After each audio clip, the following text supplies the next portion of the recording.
রাজধানীর বাংলা মোটরে এনসিপির কার্যালয়ে সংবাদ সম্মেলনে বক্তব্য রাখছেন দলটির আহ্বায়ক নাহিদ ইসলাম। সরাসরি চলে যাচ্ছি আমরা সেখানে। তারেক রহমান দুর্নীতির বিরুদ্ধে কঠোর অবস্থানের কথা বলছেন, কিন্তু তার নিজের মন্ত্রিসভা এবং তার নিজের যে সংসদ সদস্য তাদের সরকারি দল রয়েছে তারা যে ঋণগ্রস্ত বসেছে সেই ঋণ তারা কবে পরিশোধ করবে?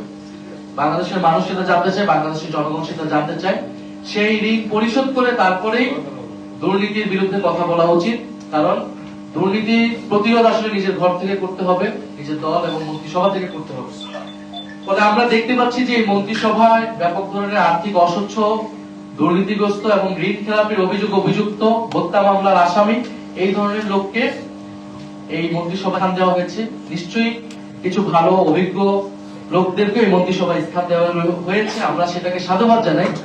কিন্তু আমরা আশা করেছিলাম যে এই মন্ত্রিসভাটা জুলাই গণঅভ্যুত্থান পরবর্তী প্রথম নির্বাচনে বিজয়ী সরকার, বিজয়ী দলের যে মন্ত্রিসভা আছে সেটা সম্পূর্ণরূপে পরিমাণ ফ্রেশ থাকবে।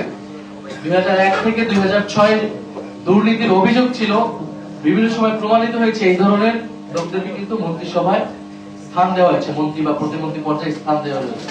ফলে এটা আমাদের আসলে জন আকাঙ্ক্ষার সাথে যাচ্ছে না, পরিবর্তন বা সংস্কার আকাঙ্ক্ষার সাথে এই মন্ত্রিসভা যাচ্ছে না, এবং এই মন্ত্রিসভা দুর্নীতি প্রতিরোধ করতে পারবে বলেও আমরা মনে করছি না। বরং এটা দুর্নীতিগ্রস্ত আমাদের যে মাফিয়া সিন্ডিকেট ভিত্তিক আমাদের যে অর্থনৈতিক ব্যবস্থা, রাজনৈতিক ব্যবস্থা ছিল বিগত আমলে আমরা দেখেছি, সেটারই ধারাবাহিকতা করবে বলে আমাদের কাছে মনে হচ্ছে।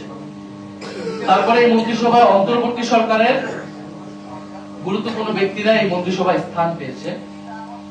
অনেকে নির্বাচিত হয়ে, অনেকে রিপ্লোকেট কোটায় তারা স্থান পেয়েছে।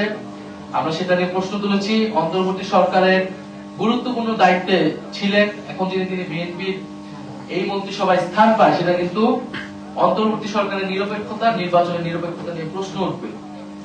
আপনারা অলরেডি সেটা জেনেছেন, আমি বলেছি যে পররাষ্ট্রমন্ত্রী হিসেবে যাকে দেওয়া হলো ডক্টর খলিলুর রহমান, এই অন্তর্বর্তী সরকারের সময় অনেক ব্যক্তিকে বিদেশ থেকে আহ্বান করে নিয়ে আসা হয়েছিল। আমরাও আহ্বান জানিয়েছিলাম দেশের স্বার্থে, দেশের কাজের জন্য তাদের এক্সপার্টাইজকে আমরা ব্যবহার করতে চেয়েছি, যাতে দেশ এবং সরকার উপকৃত হয়।